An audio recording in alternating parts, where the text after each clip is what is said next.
The boy from Renazzo Ferruccio Lamborghini was born in a small village called Renazzo in Italy in 1916. From the very first moment, life seemed to test him. His father was a farmer, his mother a homemaker, and the family struggled to make ends meet.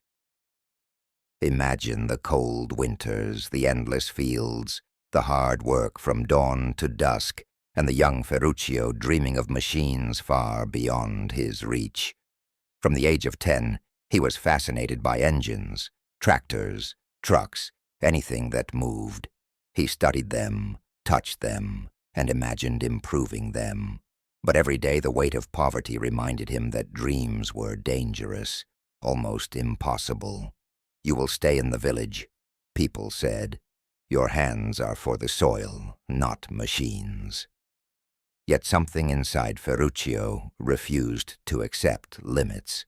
By the time he was a teenager, he was already building small engines in secret, repairing cars for neighbors, earning every coin he could. But war changed everything.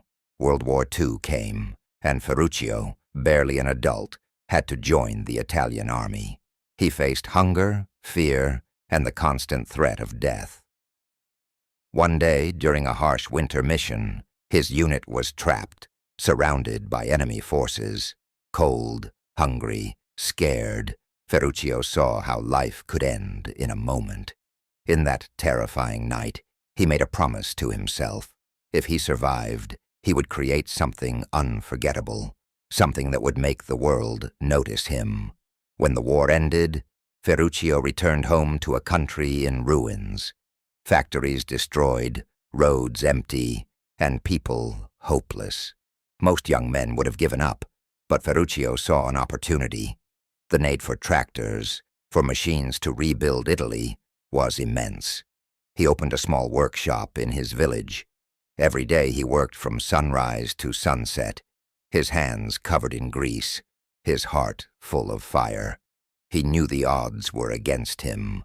Everyone else saw a farmer's son with big dreams. Ferruccio saw a path to greatness. His first tractors were crude but reliable. Farmers loved them. He listened to their complaints, studied the engines, and improved them tirelessly. Within years, his small workshop grew into a company, producing tractors faster than anyone could imagine. But Ferruccio wasn't satisfied. He had tasted survival, and survival left a hunger for more. He looked at luxury cars, Ferraris, and other Italian icons, and he thought, "I can make them better, faster, stronger." That thought burned inside him, a fire ignited in the cold fields of Renazzo, the fire of ambition that would never die. Every night, as the stars shone over his village, he imagined a car that would roar like a beast, shine like gold, and crush every doubt. And he knew he would have to fight harder than anyone else to make it real. The rivalry ignites. Ferruccio had conquered tractors, but his heart burned for something faster, louder, impossible. He looked at Ferrari, the name on everyone's lips, the cars that made heads turn and dreams explode. One day, he visited a Ferrari dealership, wanting to buy a car for himself. He imagined it would be perfect, smooth, a masterpiece. But the moment he sat behind the wheel, the engine purred, and the salesman spoke. Something inside Ferruccio snapped. The car, as beautiful as it was, had flaws, tiny, careless, unacceptable flaws. "You should fix it," he said politely. "No, it's fine," the salesman replied. And in that moment, Ferruccio felt an anger he had never known. How could these masters of speed, these legends of Italian engineering, ignore perfection?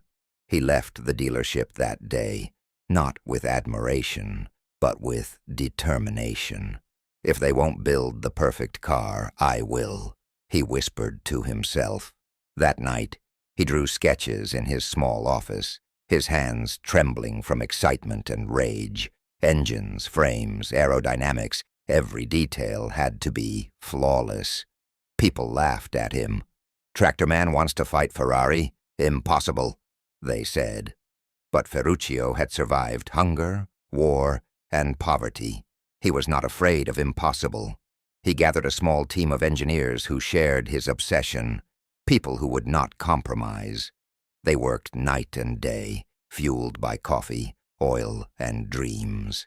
Every failure was a lesson, every mistake a step closer to perfection. There were nights when engines exploded, fires broke out, and Ferruccio screamed at the team in frustration, pushing them harder, pushing himself harder.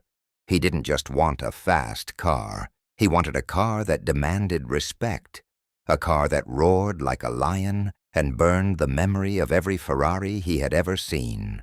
His family worried. His workers whispered about his temper, but Ferruccio ignored them all.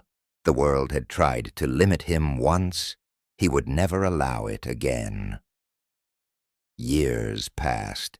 The first prototypes were failures, messy, unrefined.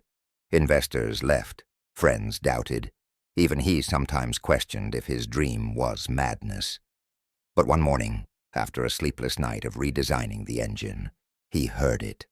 The roar of perfection, a car that moved with power, grace, and danger all at once. The Lamborghini V12 engine was born, a creation so fierce it could not be ignored.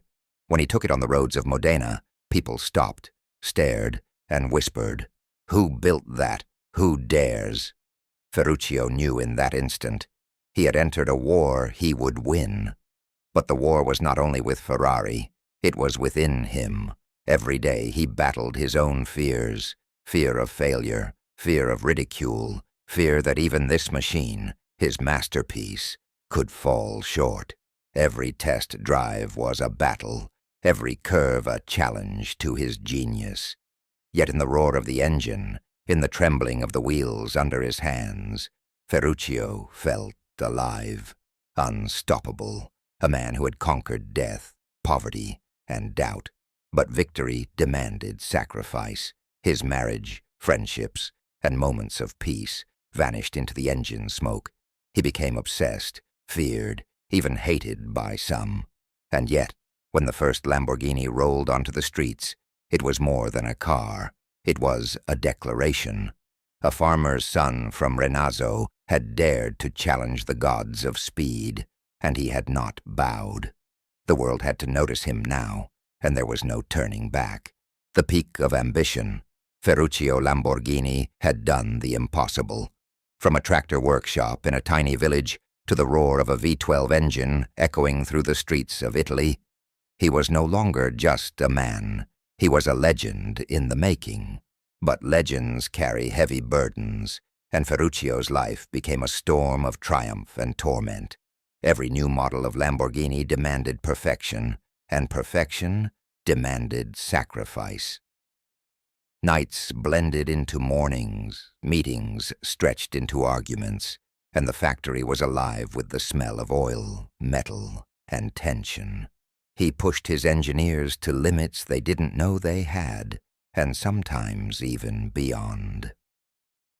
One evening, Ferruccio stood on the balcony of his villa, looking at the sun setting over Modena, and felt a strange emptiness.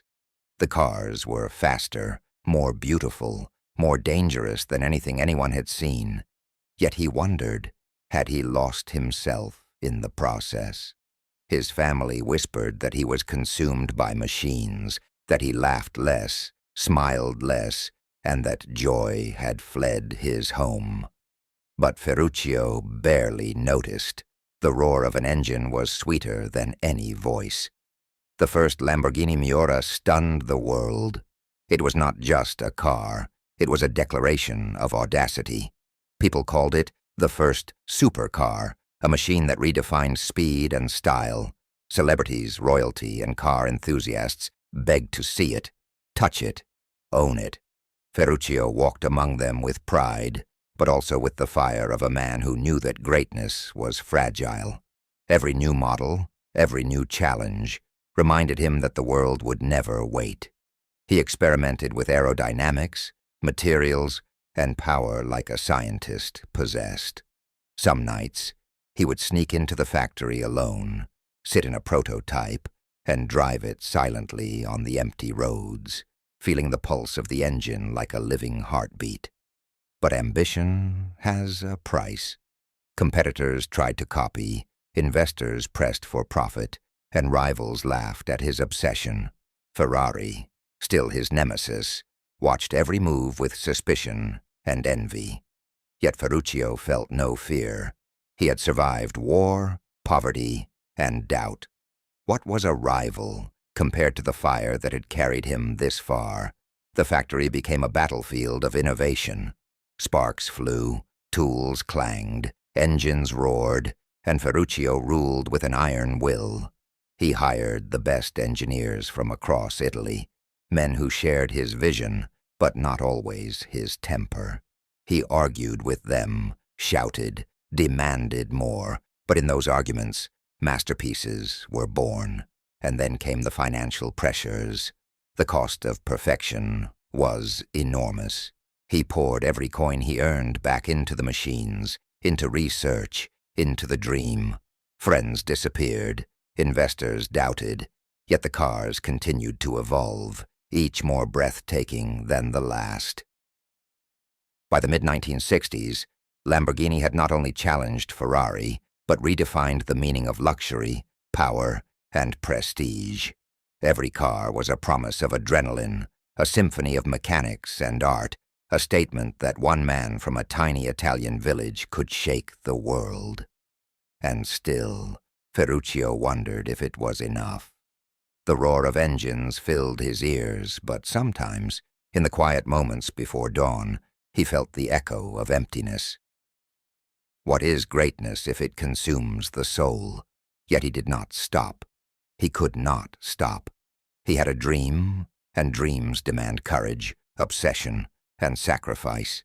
He was a man possessed, a man alive, and the world watched in awe. Now we've established Ferruccio at the height of his power, obsession, and creative genius, with tension between success and personal cost, crisis and challenge. Ferruccio Lamborghini had conquered speed, style, and power, but life, as always, had more lessons to teach. By the 1970s, the world changed, and the roar of his engines faced new storms. Economic crises, rising oil prices, and shifting markets shook even the mightiest empires. Suddenly, the bright lights of fame could not protect him from reality. Factories that once hummed with confidence now struggled. Investors demanded profit, governments raised taxes, and competitors grew bold. The Lamborghini empire, built on fire and obsession, was fragile beneath the surface. Ferruccio felt the weight of every decision like never before. He had spent decades perfecting machines, but money, politics, and misfortune were forces he could not simply engineer away. Every phone call brought tension. Every board meeting felt like a battlefield. Yet even in this storm, Ferruccio refused to surrender. He worked harder, argued louder, and demanded more from everyone around him. He inspected every engine, every wheel, every stitch of leather, as if the company depended on his very heartbeat. And in truth, it did. But crisis is relentless. Personal health declined under stress. His family, once proud spectators of his rise, grew distant, worried that their father and husband was consumed by a dream that might destroy him. And then came the most bitter blow. Financial collapse loomed. Banks hesitated, debts mounted, and whispers of bankruptcy echoed through the streets of Modena. For the first time, Ferruccio felt fear.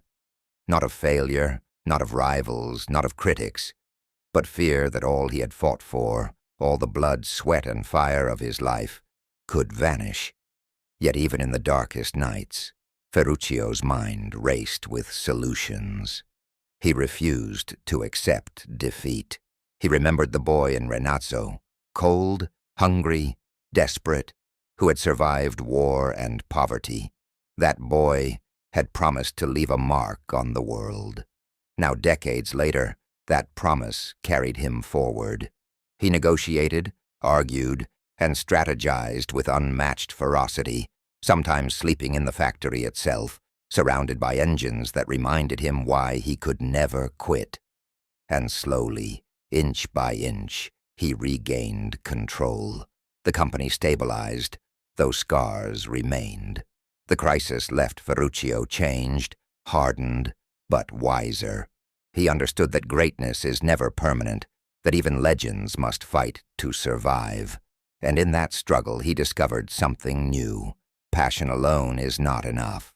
Strategy, resilience, and patience are the hidden engines that keep dreams alive. Yet the fire never left him.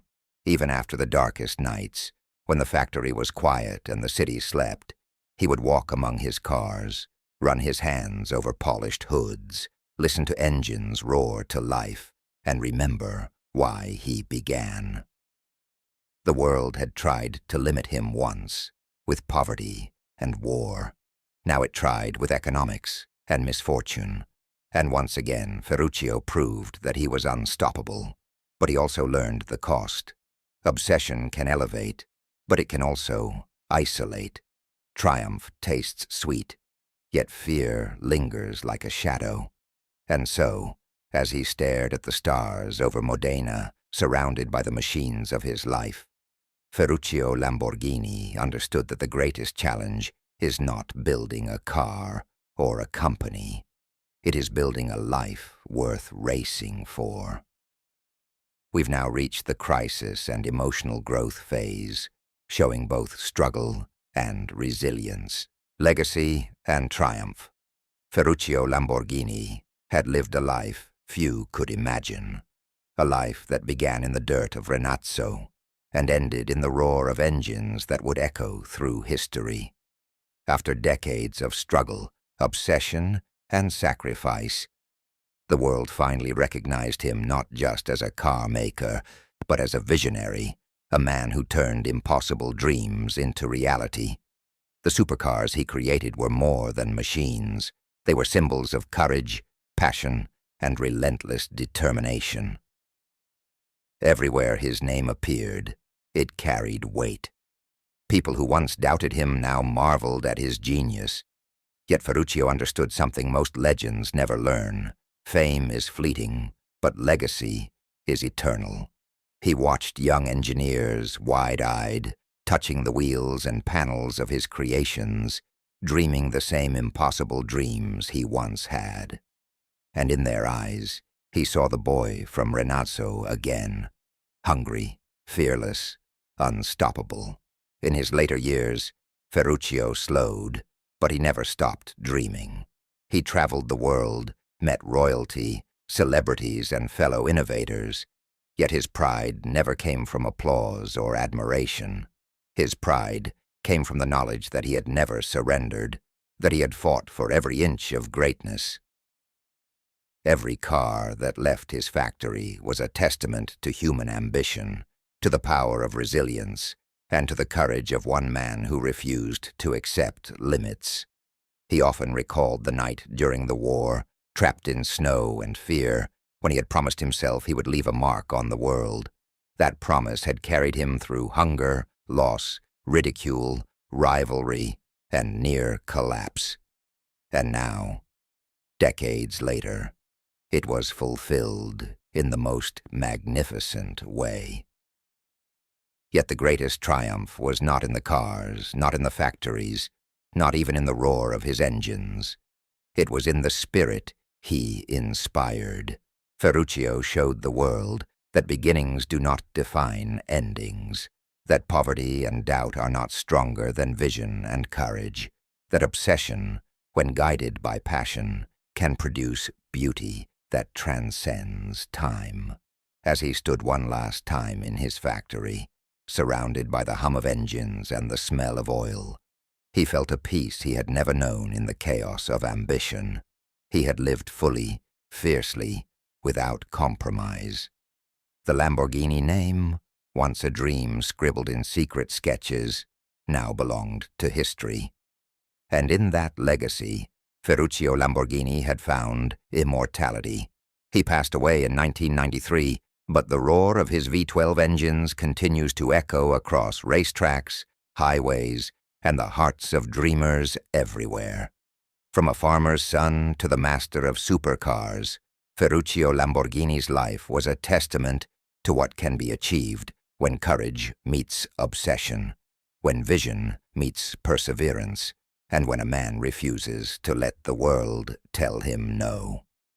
And as the sun sets over Modena, over the hills of Renazzo, every Lamborghini on the road carries the story of a boy who dared, who struggled, who conquered, and who left a mark that time can never erase.